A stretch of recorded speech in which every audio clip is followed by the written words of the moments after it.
रहमतुल्लाहि व बरकातुहू।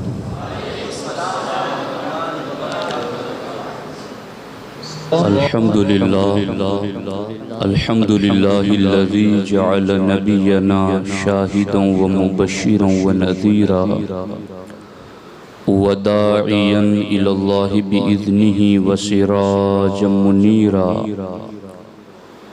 वस्सलातु वस्सलामु Alan नबिय्यि हबीबिहिल Mustafa अल्लज़ी अरसलहु bill हक़्क़ि वल हुदा व अला आलिहि व अस्हाबिहि उलिस सिद्क़ि वस्सफ़ा अम्मा बअद फ़अऊज़ु बिल्लाहि मिनश शैतानिर रजीम बिस्मिल्लाहिर रहमानिर रहीम मा आताकुमुर रसूलु फ़ख़ुज़ूहु व मा नहाकुम अन्हु फ़न्तहू सदक़ल्लाहुल अलियुल अज़ीम व सदक़ रसूलुहुन नबियुल करीम। इंतहाई एहतराम व अक़ीदत के साथ अपने और सारी कायनात के मरकज़ अक़ीदत आक़ाए दो जहाँ हुज़ूर अहमद मुज्तबा मुहम्मद मुस्तफ़ा अरवाहुना फ़िदा सल्लल्लाहु तआला अलैहि वसल्लम की बारगाह में अपनी ग़ुलामी का सबूत दें और जिस तरीक़े से मैं पढ़ा हूँ मेरे साथ मिलकर बाअदब आवाज़ बुलंद नज़राने महब्बत पेश करें। अस्सलातु वस्सलामु अलैका या रसूल अल्लाह, अस्सलातु वस्सलामु अलैका या हबीब अल्लाह, अस्सलातु वस्सलामु अलैका या नबी अल्लाह व अला आलिका व अस्हाबिका या नूर अल्लाह सल्लल्लाहु तआला अलैहि वसल्लम। दिल समझ से वरा है मगर यूं कहूँ, दिल समझ से वरा है मगर यूं कहूँ, गुंचए राज़े वहदत पे लाखों सलाम। दोस्तान मोहतरम, मीलादुन नबी सल्लल्लाहु तआला अलैहि वसल्लम की आज की इस महफ़िल में मेरी गुफ्तगू का मौजू है कमालाते अक़्ल मुस्तफ़ा सल्लल्लाहु तआला अलैहि वसल्लम। हमारे नबी हुज़ूर सय्यदुल मुरसलीन सल्लल्लाहु तआला अलैहि वसल्लम की अक़्ल पाक के कमालात क्या हैं। अल्लाह रब्बुल इज़्ज़त ने आपको किस शान की अक़लमंदी अता की हैं। आज के इस मिलादुन नबी महफ़िल में उसी पर कुछ बातें आपकी खिदमत में अर्ज़ करूँगा। आप देखें अक़्ल किसे कहते हैं, अक़्ल की तारीफ़ क्या है। हुक्मा और उलमा ने अक़्ल के हवाले से क्या बहस की हैं। अल्लामा इब्न जौज़ी अलैहिर्रहमा इरशाद फरमाते हैं, अक़्ल एक फ़ितरी चीज़ है, अक़्ल एक नूर है जिसका महल और मुस्तक़र दिल है। यानी अक़्ल एक नूर है जिस नूर के रहने की जगह दिल है। अक़्ल जो नूर है वो दिल में रहता है और अक़्ल जो नूर है ये नूर कभी ज़्यादा होता है और कभी कम होता है। और जब अक़्ल वाला नूर दिल में उतरता है तो इंसान को इदराक मिलता है, इंसान को शऊर और आगाही नसीब होती हैं। अक़्ल वाला नूर जब दिल में उतरता है तो इंसान को अशिया की पहचान और मारिफत मिलती हैं। नूर अक़्ल का जब दिल में उतरता है तो इंसान को सूझबूझ मयस्सर आती हैं और इंसान के लिए इस जहान की चीज़ें और आखिरत की चीजें पहचानना आसान हो जाता है जबकि अक्ल वाला नूर दिल में उतरता है। इमाम शाफई रज़ी अल्लाह ताला अन्हु इरशाद फरमाते हैं, अक्ल का महल और मुस्तकर दिल हैं। और इमाम शाफई रज़ी अल्लाह ताला अन्हु इस पर दलील देते हुए इरशाद फरमाते हैं, कुरान मजीद में अल्लाह ने फरमाया, फतकून लहुम कुलूबुन यअक़िलून बिहा, इनके पास दिल होता तो वो समझ पाते। दूसरी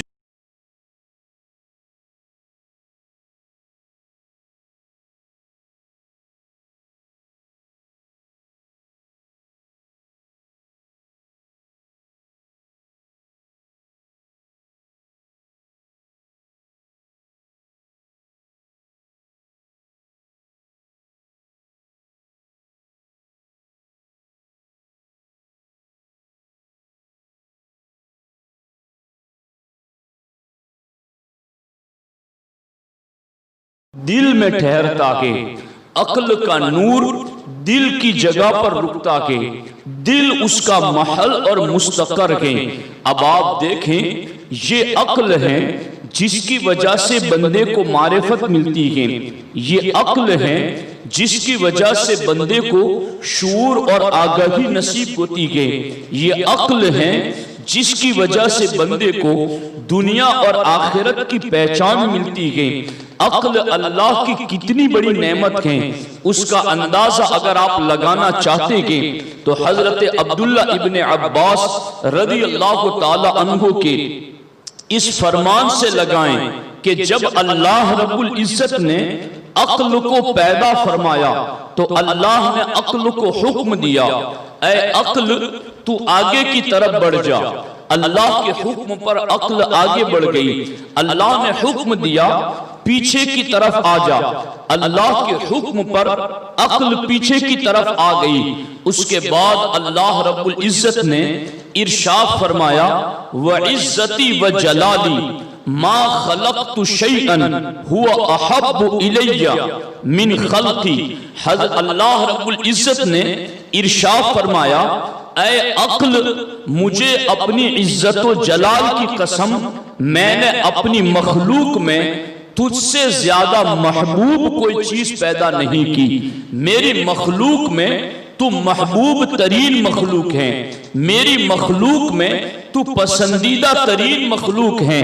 ऐ अक्ल, तू ही मेरी महबूब तरीन वो मखलूक है कि मैं बंदों को इनाम भी दूंगा तो तेरी वजह से दूंगा, और बंदों पर अजाब भी करूंगा तो तेरी वजह से करूंगा। अब आप सोच रहे होंगे, अक्ल की वजह से इनाम मिलेगा, अक्ल की वजह से अजाब मिलेगा, अक्ल की वजह से सवाब और इकाब होगा, तो ये कैसे हो सकता है? आप तवज्जो से सुनिए, अक्ल की वजह से बंदे को नेमतें कैसे मिलेगी, अक्ल की वजह से बंदे को इनामात कैसे मिलेंगे, अक्ल की वजह से बंदे की गिरफ्त और अजाब कैसे होगा। आप कुरान मजीद को पढ़ें, आप अहादीस तैयबा को पढ़ें, आप शरीयत के मिजाज को पढ़ें, तो आपको पता चलेगा कि ये जो अल्लाह ने कहा कि ऐ अक्ल, तेरी ही वजह से मैं अपने बंदे पर इनाम करूंगा और तेरी ही वजह से मैं अपने बंदे को अजाब दूंगा, इसका मतलब ये है कि जिस बंदे के पास अक्ल नहीं है, जो बंदा पागल है, जो बंदा मजनून है, जो बंदा दीवाना है, जिसकी अक्ल गायब हो चुकी है, फिर वो शरीयत के अहकाम का मुकल्लफ नहीं रहता, फिर वो शरीयत के अहकाम का जिम्मेदार नहीं रहता, फिर उसको नमाज छोड़ने की वजह से गुनाह नहीं होगा, रोजा हज ज़कात छूटने की वजह से गुनाह नहीं होगा, चूंकि अक्ल की वजह से बंदे को जिम्मेदार बनाया गया है, अक्ल की वजह से बंदे को मुकल्लफ बनाया फरमाया गया कि इसीलिए बहार शरीयत में हुजूर सदरुश शरिया इरशाद फरमाते हैं नमाज जुमा के लिए आकिल और बालिग होना शर्त है। फिर आप आगे लिखते हैं कि सिर्फ नमाज जुमा ही के लिए आकिल होना शर्त नहीं है, बल्कि हर इबादत के लिए आकिल होना शर्त है। हर इबादत के लिए आप देखें, जब भी आप आलिम दीन से सुनते हैं कुर्बानी किस पर वाजिब है, हज किस पर वाजिब है, नमाज किस पर वाजिब है, रोजा किस पर वाजिब है, जब आप इन वजूब की शराइत को उलमा से सुनेंगे तो हर आलिम आपको यही कहेगा मुसलमान होना, आकिल होना, बालिग होना, इन शराइत के अंदर एक बुनियादी शर्त है आकिल होना। अगर आकिल नहीं है तो उस पर ये अहकाम शरा लागू नहीं होते, वो इसका मुकल्लफ और जिम्मेदार नहीं होता। जब बंदे को अल्लाह ने अक्ल अता की गई तो फिर उसको जिम्मेदार बनाया गया, क्योंकि अल्लाह की सारी नेमतों में बंदे के ऊपर जितनी नेमतें हैं उसके जिस्म के अंदर उन नेमतों में सबसे बड़ी नेमत का नाम है अक्ल। जब ये अक्ल वाली नेमत मिलती है तो अब इस पर नमाज का हुक्म भी लगता है। जब ये अक्ल वाली नेमत मिलती है अब इस पर रोजा, हज, ज़कात, नमाज का हुक्म लगता है। इसलिए कि आकिल होना ये अल्लाह की बहुत बड़ी नेमत है। और अगर आप इसको समझना चाहे कि आकिल होना अल्लाह की कितनी बड़ी नेमत है तो मैं एक उसूल जिक्र करना चाहता हूँ। काश आप इसको पल्ले बांध ले और इसको तवज्जो के साथ सुने।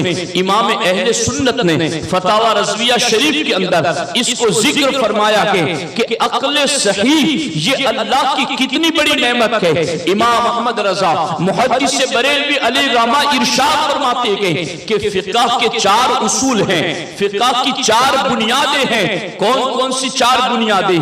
किताब, सुन्नत, इजमाए उम्मत और क़यास मुज्तहिदीन। आला हज़रत फरमाते हैं जिस तरह फिक़ह के 4 उसूल हैं इसी तरीके से इल्म अकाइद के भी 4 उसूल हैं। और इल्म अकाइद के 4 उसूल कौन से हैं? तो आला हजरत फरमाते हैं इल्म अकाइद के 4 उसूल ये हैं किताब, सुन्नत, सिवाद आजम और अक्ल सही। आला हजरत फरमाते हैं ये हैं उसूल अकाइद में से 4 बुनियादी उसूल। अब आला हजरत ने इस पर जो कलाम किया है इस कलाम को खुदा की कसम मैं अला वजहिल बसीरत जितना कुछ मैं कुरान को पढ़ता हूं और शरीयत को समझता हूं, आला हजरत के इन उसूलों को अगर आज जो आलिम कहनाने वाले भटक रहे हैं किसी का कौल लेकर, किसी का फरमान लेकर, फला ने ये कहा, फला ने ये कहा और किसी ने लुगत में ये माना किया और ये कौल को लेकर, बात को लेकर सिवाद आजम को छोड़ रहे हैं, इजमाए उम्मत को छोड़ रहे हैं। खुदा की कसम अगर इन आलिमों तक इमाम अहले सुन्नत का ये पैगाम पहुंच जाए तो दुनिया से गुमराहियत का बड़ी हद तक खात्मा हो जाएगा। आला हजरत उसूल जिक्र करते हुए फरमाते हैं फिक़ह के 4 उसूल हैं किताब और सुन्नत, इजमाए उम्मत और क़यास मुज्तहिदीन। ध्यान देना, तवज्जो रखना। आला हजरत फरमाते हैं फिक़ह के 4 उसूलों में अक़वल अदिल्ला इजमाए उम्मत हैं। फिक़ह के 4 उसूलों में सारी दलीलों में सबसे मजबूत तरीन जो दलील है वो इजमाए उम्मत है। आला हज़रत फरमाते हैं मुजतहिद को भी उसकी मुखालिफत करने की इजाजत नहीं। जिस पर उम्मत का इजमा हो जाए मुजतहिद को भी उसका खिलाफ करने की इजाजत नहीं। और सरकार आला हजरत ने क्या बात कह दी, मैं तो हैरान हूं।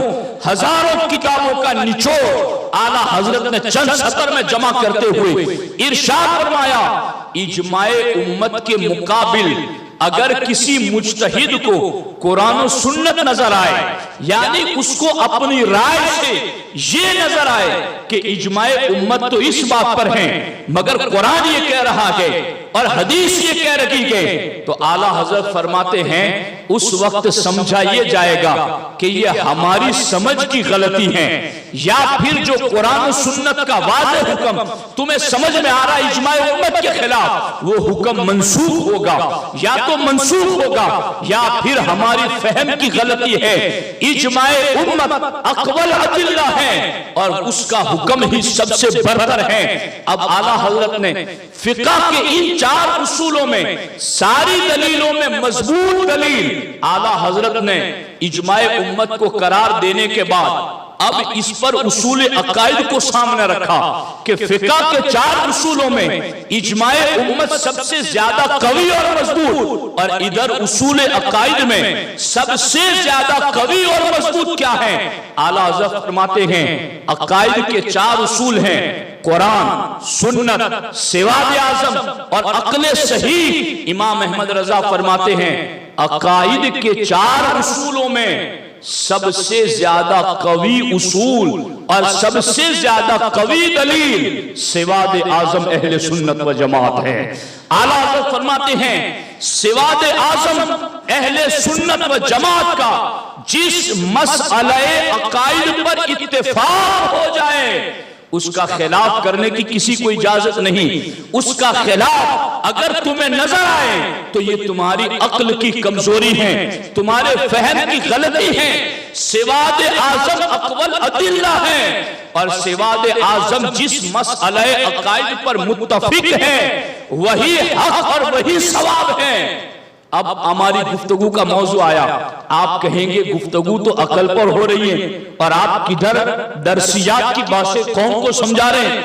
तो आला हज़रत फरमाते हैं कि उसूल अकायद के 4 उसूलों में एक हैसियत से तो सिवाद आज़म अक़वल अदिल्ला है और दूसरे माने के एतबार से देखा जाए तो अक्ल सही अक़वल अदिल्ला है।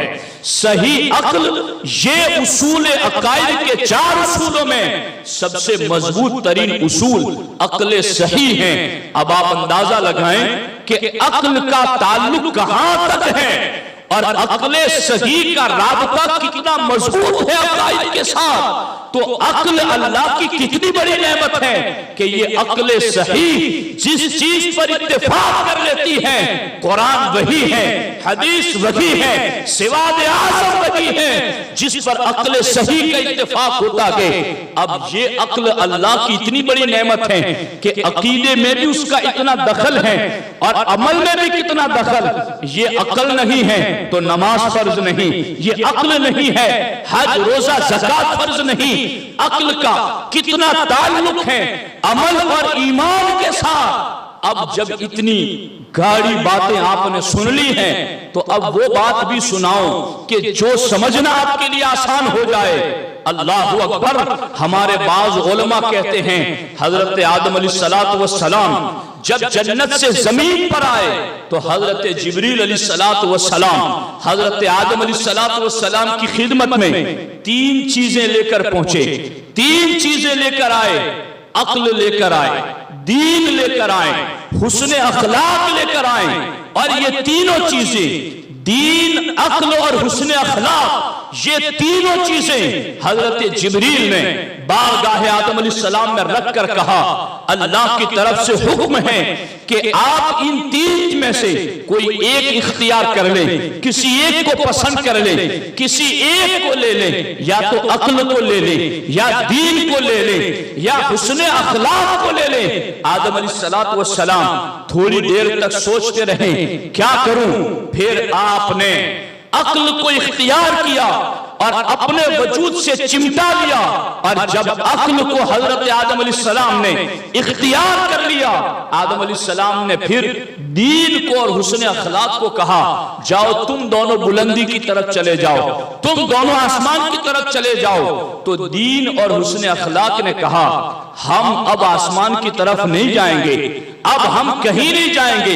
हजरत आदम अलैहिस्सलाम कहते हैं क्या तुम मेरी नाफरमानी करोगे?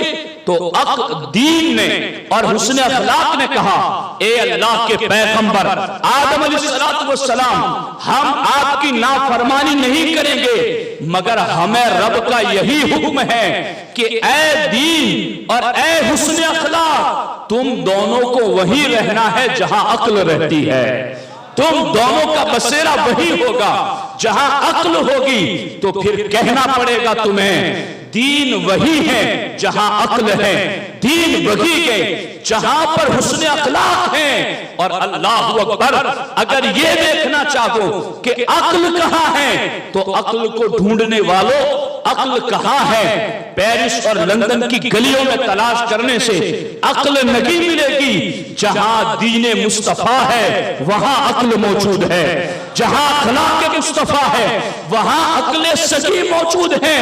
इसलिए कि अक्ल वही है जो अक्ल तुम्हें रब की मारिफत अता कर दे, अक्ल वही है जो तुम्हें मुस्तफा की मारिफत अता कर दे, अक्ल वही है जो तुम्हें दीन की जांच परख और दीन की पहचान अता कर दे। इसलिए कि अक्ल अल्लाह की इतनी बड़ी नेमत है, इतना बड़ा अल्लाह का इनाम है, जिसका ताल्लुक बरागे रास्त हमारे ईमान के साथ भी है और बरागे रास्त हमारे अमल के साथ भी है। अब इस अक्ल को अगर आप समझना चाहें तो मैं अभी मुकदमा पेश कर रहा हूं, बाद में अक्ल मुस्तफा पर कलाम करूंगा। आप ये न समझे ये मुतलकन अक्ल पर बात हो रही है, अक्ल मुस्तफा पर कब बात होगी। तो चूंकि ये मौजू ही बड़ा मुश्किल है, नबी की अक्ल को समझने के लिए अपनी अक्लों को तो समझना पड़ेगा। पहले अगर बुलंदी पर जाना है तो जीने से इब्तिदा से शुरुआत की जाएगी। अब अगर हुजूर की अक्ल की कुछ मारिफत हासिल करनी है तो दुनिया के इंसानों की अक्ल को समझना शुरू करो कि अक्ल अल्लाह की कितनी बड़ी नेमत है। अल्लाहु अकबर। हजरत वहाब इब्ने मुनब्बे कहते हैं शैतान के लिए एक पहाड़ से एक एक पत्थर उठा करके उस पूरे पहाड़ को जमीन के बराबर करना आसान है, मगर एक अक्लमंद मोमिन को गुमराह करना मुश्किल है। शैतान के लिए एक पूरे पहाड़ से एक एक चट्टान एक एक पत्थर उठाकर पूरा पहाड़ जमीन के बराबर करना शैतान के लिए आसान है, मगर अक्लमंद मोमिन को गुमराह करना ये शैतान के लिए बहुत मुश्किल है। और आगे लिखते हैं कि दो इंसान बज़ाहिर यकसा अमल करते हैं, नमाज एक जैसी, रुकू एक जैसा, उठना बैठना एक जैसा, लिबास शराइत एक जैसे, मगर अल्लाहु अकबर फरमाते हैं उन दोनों के अमल में मशरिक व मगरिब ही नहीं बल्कि उससे ज्यादा का फासला होता है। एक का अमल वो वैल्यू नहीं रखता तो दूसरे का अमल रखता है। इस वजह से कि इन दोनों में एक के पास अक्ल है और दूसरे के पास अक्ल नहीं है। तो बेअक्ल शख्स जो अमल करता है बज़ाहिर तो तुम्हें एक जैसा लगता है, मगर साहिबे अक्ल जो नूर हासिल करके अक्ल का अमल करता है उसके अमल को अल्लाह वो बुलंदी देता है जो मशरिक से मगरिब तक बल्कि उससे ज्यादा का फासला होता है। और सच्ची अल्लाह की इबादत वही है जो नूरे अक्ल के साये में अदा की जाए, उससे बेहतर कोई इबादत नहीं है। अब ये अक्ल इसकी शान इतनी बड़ी है कि हजरत अब्दुल्ला इब्ने मुबारक रज़ी अल्लाह ताला अन्हु से किसी ने पूछा, इब्ने मुबारक अल्लाह ने बड़ी नेमतें दी हैं, इन नेमतों में सबसे बड़ी नेमत आप किसको समझते हैं? तो हजरत अब्दुल्ला इब्ने मुबारक रज़ी अल्लाह ताला अन्हु फरमाते हैं अल्लाह की नेमतों में सबसे बड़ी नेमत फितरी अक्ल है, अल्लाह का दिया हुआ नूरे अक्ल है। ये अल्लाह की सारी नेमतों में एक बड़ी नेमत है। पूछने वाले ने कहा अगर किसी के पास ये नेमत ना हो तो फिर दूसरे नंबर पर सबसे बड़ी नेमत कौन सी है? कहा अगर ये नेमत ना हो अक्ल वाली तो दूसरी सबसे बड़ी नेमत है हुस्न अदब, हुस्न अखलाक, हुस्न अखलाक की तालीम का अगर ये नेमत भी किसी के पास ना हो तो तीसरी नेमत सबसे बड़ी कौन सी है? का तीसरी नेमत सबसे बड़ी वो है कि तुम्हें अल्लाह अच्छा दोस्त अता करे जिससे तुम भलाई का मशवरा कर सको, जो तुम्हें राह हक की हिदायत देता रहे। ये अल्लाह की सबसे बड़ी नेमत है का अगर ये नेमत भी किसी के पास ना हो तो फिर सबसे बड़ी नेमत कौन सी है? का अगर ये नेमत भी किसी के पास ना हो तो सबसे बड़ी नेमत इसके बाद तवील खामोशी, लंबा खामोश रहना, सुकूत इख्तियार करना, चुप रहना, ये सबसे बड़ी नेमत है। का अगर ये नेमत भी किसी के पास ना हो तो फिर कौन सी नेमत है? का अगर ये नेमत भी ना हो तो फिर उसके लिए मर जाना ही बेहतर है। आप देखें तो सही, तवील खामोशी से भी अफजल और अच्छे दोस्त से भी अफजल और इसी तरीके से इन सारी नेमतों से अफजल तरीन नेमत अब्दुल्लाह इब्न मुबारक की निगाह के अंदर अक्ल है, अक्ल का नूर है। अब देखो तो सही, अक्ल एक नूर है, अक्ल एक जौहरे लतीफ है, अक्ल का मुस्तकर और महल दिल है, अक्ल अल्लाह की महबूब तरीन मखलूक है। अक्ल की वजह से दीन भी मिलता है और हुस्न अखलाक भी मिलता है। अक्ल अल्लाह की वो नेमत है कि अक्लमंद पर शैतान के लिए बड़ी कठिन और मुश्किल मरहले हो जाते हैं। अक्ल अल्लाह की इतनी बड़ी नेमत है जो बेशुमार नेमतों से अफजल है। ये अक्ल जो आम बंदों को दी गई है वो इतनी कीमती है, तो फिर आप जानते हैं कि ये अक्ल नबी को कितनी ज्यादा मिली है। नबी की अक्ल की शान क्या है? मेरी और आपकी अक्ल इतनी है कि खुदा की कसम दुनिया की करोड़ों मेमोरियां मिल जाएं तो वो चीज उसमें समा नहीं सकती जो अल्लाह के दिए हुए नूरे अक्ल में समा जाती हैं। और कोई बोझ भी नहीं लगता, कोई वजन भी नहीं बढ़ता, कोई नाप तोल भी नहीं लगता, बस बंदा देखता जाता है और इस अक्ल में समाता चला जाता है। वो हजारों किताबें पढ़ जाएं, हजारों मजमून पढ़ जाएं, वो हजारों मामूलात देख लें, मगर अक्ल वो चीज है कि इस नूर के अंदर अंधेरा छटता है और उजाला बसता ही चला जाता है। जब मेरे और आपकी अक्लों की ये शान है तो बताओ हुजूर अलैहिस्सलाम की अक्ल की शान क्या होगी? सैयदना वहाब इब्न मुनब्बिह रज़ियल्लाहु ताला अन्हु लिखते हैं, काजी अयाज अश-शिफा बेतारीफ हुकूकिल मुस्तफा में इसको जिक्र करते हैं। हजरत वहाब इब्न मुनब्बिह रज़ियल्लाहु ताला अन्हु लिखते हैं कि मेरा मामला ये था, करातु फी अहद व सबईन किताबन फवजदतु फी जमीइहा। फरमाते वहाब इब्न मुनब्बिह, मैंने 71 आसमानी किताबें खोली हैं, मैंने 71 आसमानी किताबों में पढ़ा है। क्या पढ़ा है? इन्नल्लाह तबारक व तआला लम युता जमीअन नासी मिन बदाइ दुनिया इला इंतिज़ाइहा मिनल अक्ल फी जंबि अक्ल मुहम्मदिन सल्लल्लाहु अलैहि वसल्लम इल्ला कहब्बति रमलिन मिन बैन रिमाल दुनिया।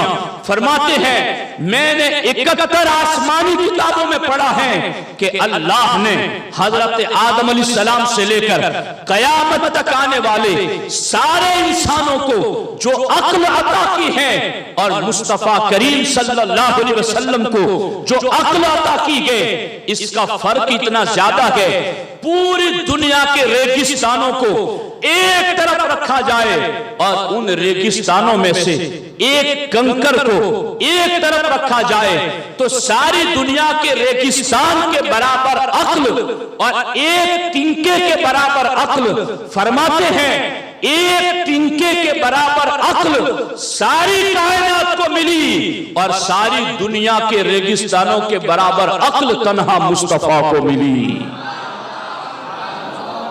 आप गौर करें, ये है अक्ल मुस्तफा का मामला। काजी अयाज रहमतुल्लाह ताला अलैह फरमाते हैं, यूं ही तो अल्लाह ने मा काना व मा यकुनु का इल्म हुजूर को नहीं दिया, पहले ये अक्ल कामिल दी, फिर मा काना व मा यकुनु का इल्म दिया। और अल्लाहु अकबर, अल्लाहु अकबर। लिखने वालों ने बहुत कुछ लिखा, कहने वालों ने बहुत कुछ लिखा और कहा हुजूर के नूर के बारे में भी और हुजूर की अक्ल कामिल के बारे में भी। कि अगर हुजूर अलैहिस्सलातु वस्सलाम पर अगर बिलफर्ज कुरान न उतरता या मौजिज़ात न मिलते तो हुजूर का चेहरा और हुजूर की अक्ल भी दुनिया वालों की रहनुमाई के लिए कमाल का दर्जा रखती है कि इस अक्ल से भी लोगों को रहनुमाई मिलती, इस जमाल से भी लोगों को हक का पता मिलता। मगर कमाल तो ये है, चूंकि खत्मे नबूवत की शान है, 1-2 साल के लिए, सदियां 2 सदियों के लिए नहीं बल्कि कयामत तक का इनकी नबूवत और रिसालत आम और मुतलका का जमाना है। तो फिर अल्लाह रब्बुल इज्जत ने अक्ल का कमाल भी ऐसा अता किया, हुस्न का जमाल भी ऐसा अता किया, और फिर इस पर अल्लाह ने हर मामले में वही का नुज़ूल भी फरमाया, मौजिज़ात भी अता फरमाए और कमाल मौजिज़ात भी दिए। अब इस अक्ल मुस्तफ़ा की शान, जब हमारी अक्ल जो इतनी छोटी है, उस अक्ल से हम क्या कुछ नहीं सोच लेते और क्या कुछ नहीं ईजाद कर लेते और क्या कुछ नहीं प्लान बनाते और क्या कुछ फ्यूचर का सोच नहीं लेते और क्या कुछ प्लान नहीं बनाते, तो एक तिनके के बराबर सारी दुनिया के रेगिस्तानों के मुकाबिल जिनकी अक्ल में हिस्सा तिनके के बराबर तो अब पूरी कायनात को मिला, तो उस तिनके में हमारा हिस्सा कितना होगा। और हुजूर का हिस्सा अक्ल कामिल में, वो भी एक समझ लेने के लिए, तोलने के लिए नहीं, दुनिया के सारे रेगिस्तानों के बराबर भी नपाई और तोलाई के लिए नहीं, ये लोगों को एक इशारा देने के लिए, तकरीब फहम के लिए, लोगों को समझाने के लिए। जब हुजूर की अक्ल कामिल का ये हाल है, तो फिर हुजूर के फैसलों का हाल क्या होगा। उस अक्ल कामिल की वजह से जो सरकार ने फैसले फरमाए, सरकार की अक्ल कामिल की वजह से सरकार ने जो हालात देख लिए, उस हालात का और उन फैसलों का मामला क्या होगा। मैं इस पर सिर्फ एक फैसला आपको सुनाता हूं कि हुजूर अलैहिस्सलातु वस्सलाम की अक्ल कामिल का जो फैसला है वो क्या दर्जा रखता है। हमारे आका अलैहिस्सलातु वस्सलाम ने अभी नबूवत का ऐलान नहीं किया है, 35 साल की आपकी उम्र है और मक्के में कुरैश के लोग और सारे कबीलों के लोग जमा हैं। चलो, दीवारे काबा में शिगाफ पड़ गया है, काबा की दीवारों के अंदर कुछ फटन पैदा हो गई है, हम काबे को असरे नौ तामीर करेंगे। सारे कुरैश के और दीगर कबीलों के सरदार जमा हुए और हर कबीले के लोगों को एक जुदा जुदा दीवार सौंप दी गई। तुमने ये दीवार बनानी है, तुमने ये बनाना है, तुमने ये तामीर करना है। सबको जुदा जुदा काम तकसीम कर दिए गए। अब काबा तामीर हो रहा है, इसकी लंबी हिस्ट्री है, मगर मुझे जो अपनी बात बताने इस पर मैं आपको बताता हूं। जब काबा तामीर होने लगा, बहुत मोहब्बत के साथ, बहुत मवद्दत के साथ, भाईचारे के साथ, बहुत अच्छे माहौल में काबे की दीवारें तामीर हो रही हैं। मगर जब दीवारों का कद पहुंचा उस जगह पर जहां हजरे अस्वद नस्ब करना था, हजरे अस्वद लगाना था, तो अब असबियत पैदा हो गई। अब लोगों के अंदर एक जज्बा पैदा हुआ अपनी खानदानियत का। अल्लाहु अकबर।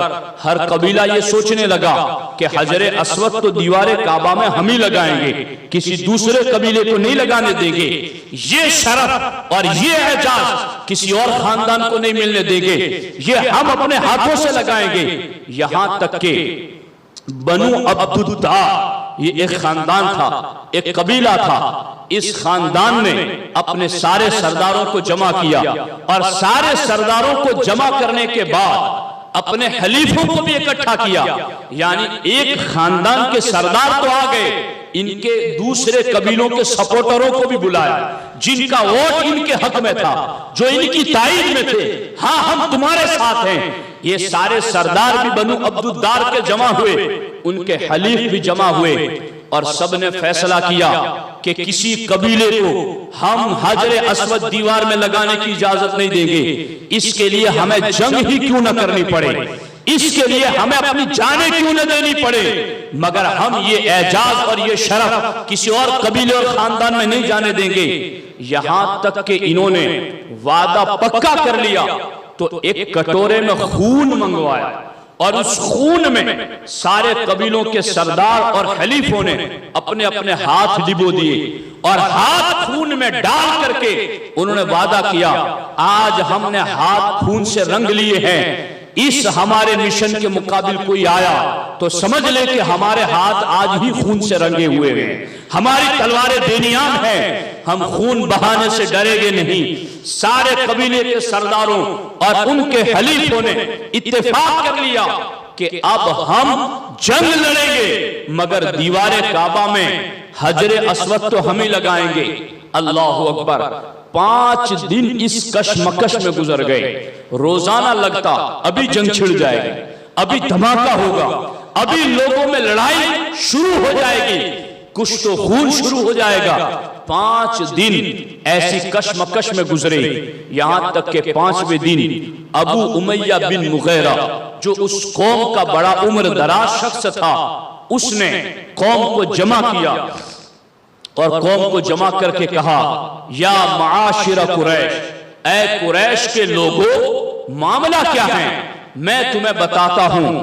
इजअलू बैनकुम फीमा तख्तलिफूना, कि जिस मामले में तुम्हारा इख्तिलाफ हो गया है, मेरी राय ये है, मेरा मशवरा ये है, मैं यदखुलु मिन बाबि हाज़ल मस्जिद फयक़दी फफ़अलू। उसने कहा, कल मस्जिद हराम में बाबे बनी शैबा से जो सबसे पहले आएगा, उसी के फैसले पर हम सब राजी हो जाएंगे। जो कल बाबे बनी शैबा से हरम में सुबह सबसे पहले आएगा, हम उसका फैसला मानेंगे। क्या तुम इस पर राजी हो? फफ़अलू। तो सारे खानदानों के सरदारों ने कहा, हाँ हम इस पर राजी हैं। चूंकि उन्हें पता था रात भर हम जागेंगे और हम ही पहले बाबे बनी शैबा से चले जाएंगे, तो फिर हम ही को मौका मिलेगा। अल्लाह अकबर। अल्लाह का करम ऐसा हुआ कि जितने भी कबीले वाले थे वो सारे ऊपर नींद तारी हो गई और बाबे बनी शैबा से सबसे पहले नबियों के इमाम तशरीफ ले आए।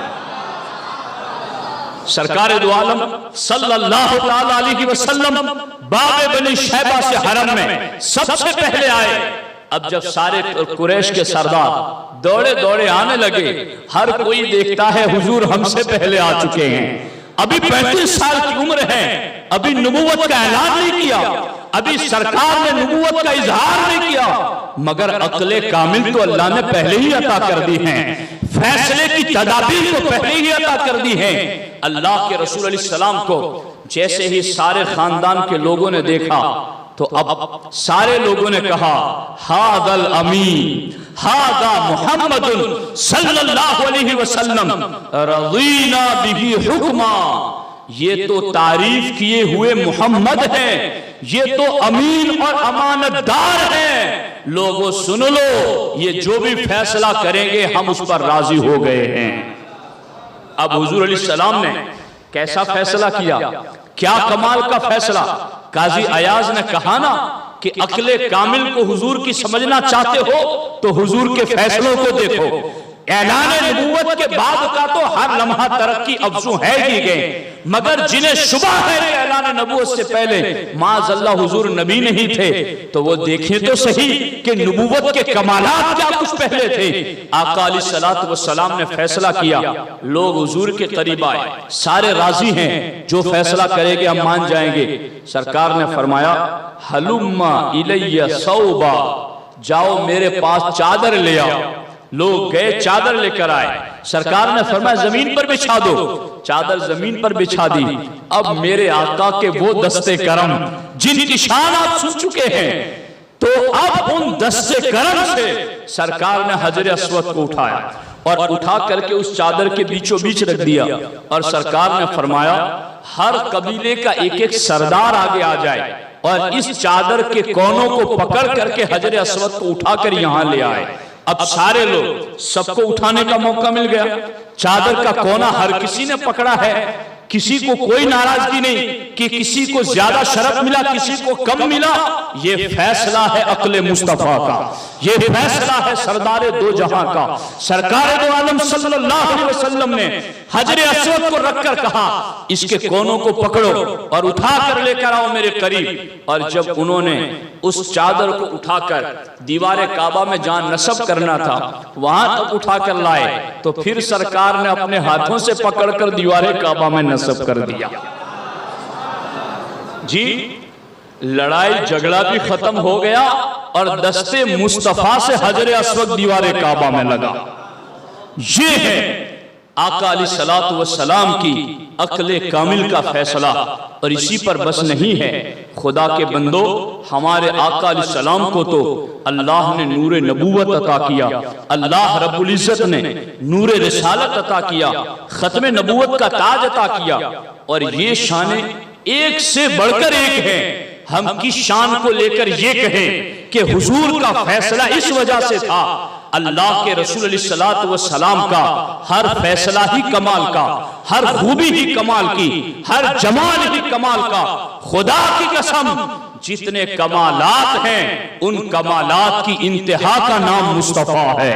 सारे कमालात जिस जात पर जाकर जमा होते हैं, अल्लाह ने कुरान में कहा ना कि ऐ महबूब अलैहिस्सलातु वस्सलाम फबी हुदाहु मुक्तदी, हबीब हमने नबियों में जुदा जुदा कमाल रखे, तो हबीब इन कमालात को आप अपने दामन में जमा कर लीजिए। रब फरमाता है फबी हुदाहु मुक्तदी, हबीब ये जो जुदा जुदा कमालात नबियों में दिए हैं, इन सब को आप अपने दामन में समेट लीजिए। तो आका अलैहिस्सलातु वस्सलाम की अक्ले कामिल की बड़ी शान गई।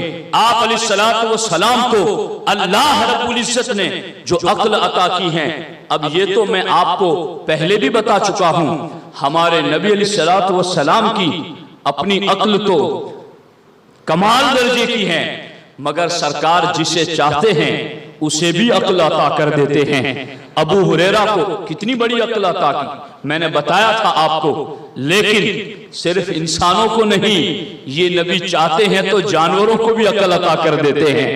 और जानवरों में भी वो जानवर जिसकी गबावत और जिसकी बेवकूफी ज़रबुल मिसल है, जब किसी को कोई बेअक्ल कहना चाहता है तो कह देता है तू गधा है, तू गधे की तरह है। लोग गबावत में, कुन ज़हनी में, कम अक्ली में, बेवकूफी और हिमाकत में जब किसी को मिसाल देना चाहते हैं तो गधे से मिसाल देते हैं।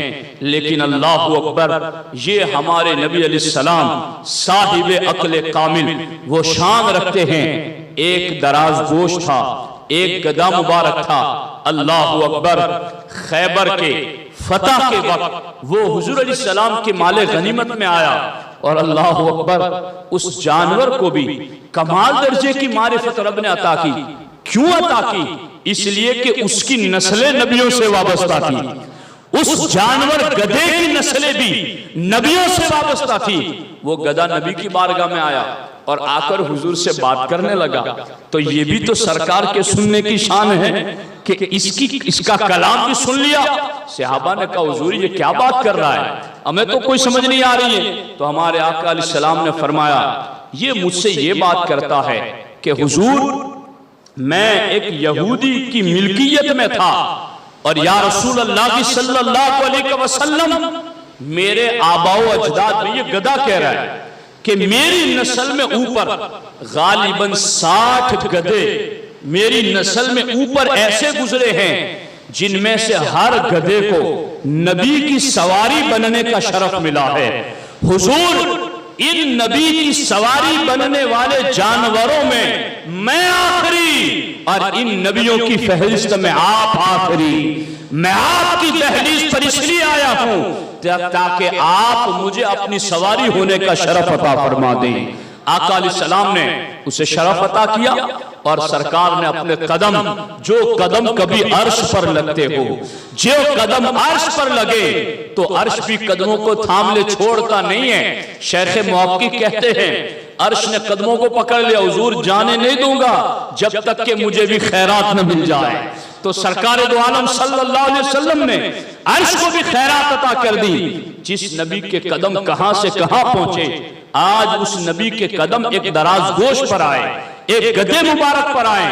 अब जब कदम यहां लगे, साहिबे अक्ले कामिल ने उस जानवर को इतना अक्लमंद कर दिया कि अब हुजूर किसी सहाबी को बुलाना चाहते तो सरकार उसी गधे से कह देते, जाओ फला सहाबी को बुला लाओ।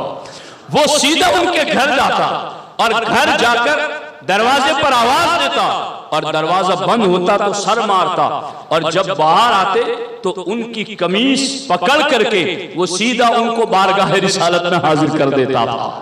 ये है अक्ले मुस्तफा का कमाल कि ये चाहते हैं तो इंसानों को भी अता करते हैं और ये चाहते हैं तो जानवरों को भी अता करते हैं। ये इनका इख्तियार भी है और ये इनके अक्ले कामिल के फैसले भी हैं। तो साथियों, हमारे नबी अलैहिस्सलातु वस्सलाम को अल्लाह रब्बुल इज्जत ने अक्ल की बड़ी शान अता की है और अक्ले पाक में बड़ी अजमतें और बड़ी वुसअतें अता की हैं। इस अक्ले कामिल को अगर हम देखने के लिए चले तो इस पर कुरान के हर पारा गवाह हैं। सहाबा किराम रिदवानुल्लाहि ताला अलैहिम अजमईन में से हर सहाबी हुजूर अलैहिस्सलातु वस्सलाम की अक्ले कामिल का गवाह है। अल्लाह के रसूल अलैहिस्सलातु वस्सलाम ने इस अक्ल का फैल लोगों में बांटा और आज ही नहीं, कयामत तक आने वाली जितनी भी उम्मत है वो हुजूर अलैहिस्सलातु वस्सलाम की अक्ले कामिल के फैसलों पर अमल करती रहेगी, रोशनी हासिल करती रहेगी। इसमें हमारे लिए इस्लाह की चंद बातें हैं, हमारे लिए इसमें इस्लाह के चंद नमूने हैं और वो ये हैं, अगर आज कोई हवामान का जो तजरबाकार होता है, अगर वो हवाओं को देखकर अपनी अक्ल से अंदाजा लगाता है इतने दिनों बाद बारिश बरसेगी, अखबार में छपता है, चैनल पर आता है, तो लोग उसकी बात को तस्लीम कर लेते हैं। हालांकि कई बार यूं होता है कि उसकी अक्ल के फैसले गलत होते हैं, उसने जो कुछ कहा वो झूठ निकलता है, बारिश सही वक्त पर नहीं बरसती गई। कभी किसी ने तूफान के हवाले से खबर दी पहले से, कभी किसी ने सैलाब के हवाले से खबर दी, कभी किसी ने वबाई बीमारी के हवाले से खबर दी। दुनिया के साइंसदान, दुनिया के अहले खिरत और अहले अक्ल ने अपनी अक्ल की बुनियाद पर जो फैसले किए हैं, हजारों मर्तबा वो गलत साबित हुए, लेकिन अल्लाह अकबर, उसके बावजूद भी लोग उनकी अक्लमंदी पर कितना एतमाद करते हैं, उनकी अक्लों पर कितना भरोसा करते हैं। जी मौलाना, कल बारिश बरसने वाली है, पहले से हम चूल्हा जलाने के लिए लकड़ियां घर में ले लेंगे, पहले से बारिश होने वाली है, हम राशन अपने घर में ले लेंगे, पहले से ये होने वाला है, हम पहले से अपनी जमीन में बीज डाल देंगे। ये सारा कुछ दुनिया की नाकिस, अधूरी और एक तिनके के करोड़ दर्जे से भी कम अक्ल रखने वालों के फैसलों पर लोगों का भरोसा है। तो फिर क्या ख्याल है उस नबी की अक्ले कामिल के बारे में कि दुनिया के सारे रेगिस्तानों के बराबर तन्हा अक्ले मुस्तफा को मिली है। तो फिर उनके फैसलों पर हमें कितना भरोसा होना चाहिए, उनके फैसलों पर हमें कितना कामिल यकीन होना चाहिए। सहाबा किराम को उन्हीं फैसलों पर यकीन था, सहाबा किराम को उन्हीं फैसलों पर एतमाद था। सरकार जो कुछ फरमाते गए अपने नूर नबूवत से, अपने अक्ले कामिल से, सहाबा किराम उसके सामने सर झुकाते चले गए। आज जो करोड़ों बीमारियां अहले ईमान में आ चुकी हैं, उनमें एक बड़ी बीमारी जो हजारों बीमारियों की बुनियाद है वो ये है, हमें दीन की बातों पर यकीन कामिल नहीं है, हमें दीन की बातों पर रुसूख कामिल नहीं है, हमें दीन की बातों में वो पुख्तगी और वो इस्तेहकाम मैसर नहीं जो सहाबा किराम को मैसर था। वरना आप क्या जानते हैं, हुजूर अलैहिस्सलाम ने नहीं बताया था कि एक जमाना ऐसा आएगा कि लोहा भी हवा में उड़ना शुरू कर देगा? क्या हुजूर ने नहीं बताया था एक जमाना ऐसा आएगा कि बेटा माँ पर हुकूमत करेगा? सरकार ने नहीं बताया था कि चरवाहे इमारतों में रहेंगे और उस पर फख्र करेंगे?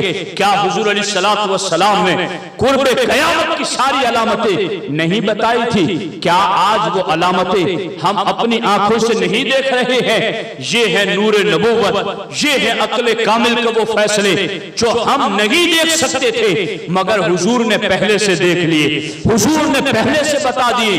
और याद रखना, हुजूर की बताई हुई 1450 साल पहले की बातें आज पूरी होती हुई हम देख रहे हैं, तो आज से अनगिनत सालों बाद आने वाली बातें जो हुजूर ने बताई हैं कि कयामत का दिन कायम होगा, अजाब होगा, दिन 50,000 साल के बराबर होगा, सूरज सवाने के करीब होगा, जमीन तांबे की होगी, यूं लोग हशर के मैदान में जमा होंगे, यूं फैसला होगा, यूं तराजू लगेगा, यूं हौद लगेगा, यूं पुल सिरात लगेगा, और यूं लोगों पर नफ्सी नफ्सी का आलम तारी होगा कि शौहर बीवी को भूल जाएगा, बीवी शौहर को भूल जाएगी, माँ बेटे को और बेटी माँ को भूल जाएगी, हर रिश्ता एक दूसरे से कटता हुआ नजर आएगा। ये बातें भी जो नबी ने बताई हैं वो हक हैं, वो सच हैं, मगर इस पर कामिल यकीन होना चाहिए। और याद रखो, आप में से हर शख्स कहेगा मौलाना हमें कामिल यकीन है। याद रखना, मैं यकीन का इनकार तो नहीं कर सकता, मगर कमाल के बारे में तरद्दुद है कि कमाल यकीन और कमाल पुख्तगी, अगर कामिल यकीन है तो फिर उस पर अलामत का इजहार क्यों नहीं होता? कामिल यकीन है तो फिर उस पर अलामतों का भी तो इजहार होना चाहिए। कामिल यकीन दुनियादार की दी हुई खबर पर था तो आपने सारे इंतजाम पहले से कर लिए, बाढ़ आएगी इंतजाम पहले से कर लो, बारिश आएगी इंतजाम पहले से कर लो, तूफान आएगा तैयारी पहले से कर लो। दुनियादारों की अक्लों पर भरोसा है तो तैयारी भी नजर आती है। हुजूर की अक्ल कामिल के फैसलों पर अगर यकीन कामिल है तो फिर उसके मुताबिक तैयारी क्यों नहीं है? हमारी तैयारी बताएगी कि हमारा यकीन कितना कामिल है, हमारी तैयारी बताएगी कि हमें अपने नबी अलैहिस्सलातु वस्सलाम के फरामीन पर पुख्ता यकीन कितना है।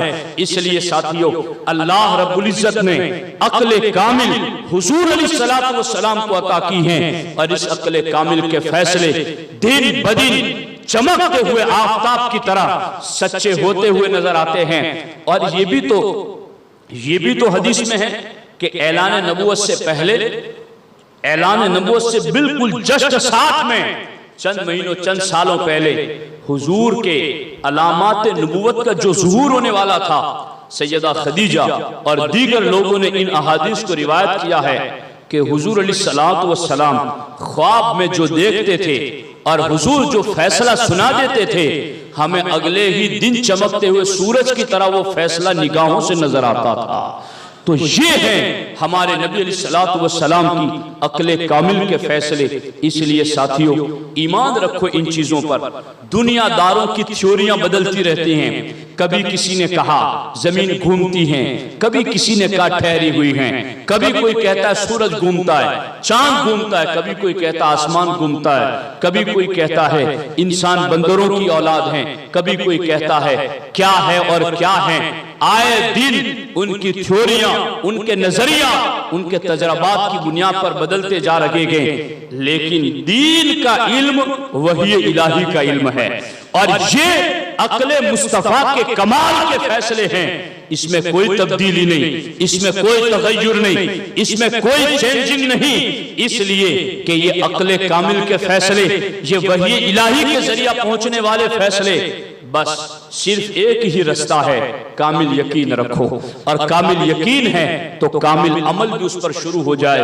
तो जहां हम अपने आका अलैहिस्सलातु वस्सलाम की अक्ल कामिल के कमालात सुने, वहीं अक्ल कामिल के फैसलों को भी माने और अक्ल कामिल के फैसलों को माने, तो फिर आगे हम इस सिलसिले के अंदर फैसलों पर अमल भी शुरू करें और रुखसूख कामिल के साथ अमल कामिल शुरू होगा तो इंशाअल्लाहुर रहमान हमें भी सरकार दो आलम सल्लल्लाहु अलैहि वसल्लम के सीने पाक से फैज मिलना शुरू हो जाएगा। आला हजरत इमाम अहले सुन्नत इसीलिए इरशाद फरमाते हैं, दिल समझ से वरा है मगर यूं कहूं।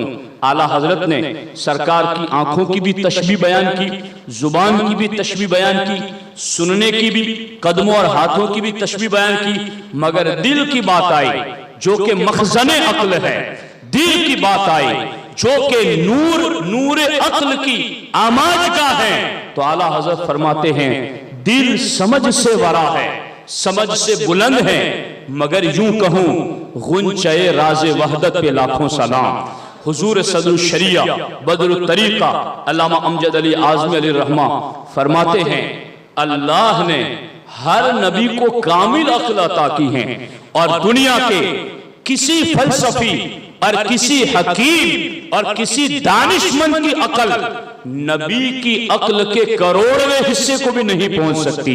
वो अक्ल अल्लाह रब्बुल इज्जत ने एक एक नबी को अता की है, तो फिर नबियों के इमाम की अक्ल की शान क्या होगी। इसलिए लाजिम है इस अक्ल कामिल के फैसलों पर यकीन कामिल हो और यकीन कामिल पर अमल कामिल हो, ताकि हमारे लिए दुनिया और आखिरत में आसानियां पैदा हो सके। अल्लाह रब्बुल इज्जत की बारगाह में दुआ है रब्बे जुल जलाल हम सबको हुजूर अलैहिस्सलातु वस्सलाम की अक्ल कामिल का फैज़ अता फरमाए। अस्सलामु अलैकुम व रहमतुल्लाहि व बरकातहू।